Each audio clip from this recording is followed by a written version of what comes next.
Bonjour, donc pour ce chapitre 2, puberté et cycle, nous allons nous intéresser tout d'abord, je vais commencer par commenter avec vous ces coupes que je vous ai mises en photo, donc coupes qu'on aurait dû normalement observer ensemble au microscope.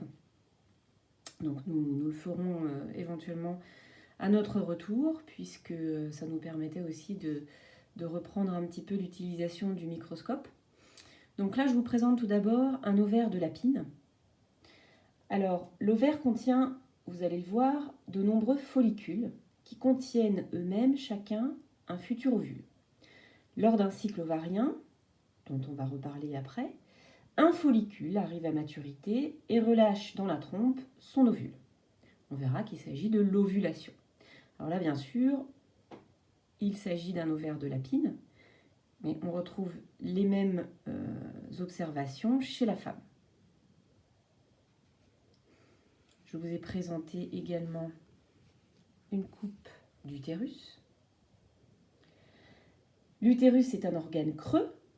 On va parler, on le voit ici, de lumière de cet organe, la partie creuse.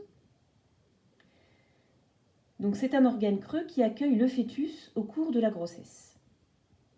Les parois de l'utérus sont constituées d'une muqueuse. On parle aussi de dentelle utérine, étant donné l'aspect un petit peu en dentelle qu'on peut observer. Cette muqueuse est richement vascularisée, c'est-à-dire qu'il y a énormément de vaisseaux sanguins. Elle va faire le lien entre le fœtus et l'organisme maternel pendant la grossesse. Et c'est cette muqueuse utérine dont la dégradation est responsable des règles.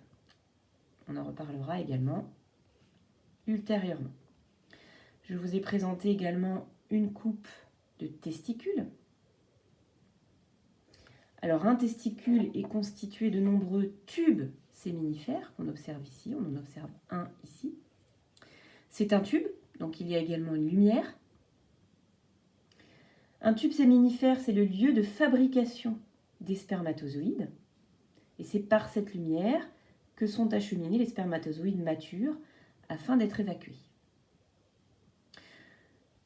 Donc dans les tubes séminifères, vous avez des spermatozoïdes, des cellules, à différents stades de maturation. Les spermatozoïdes, plus vous vous rapprochez de la lumière, plus ils sont matures. Et au niveau de la lumière, on observera des spermatozoïdes matures.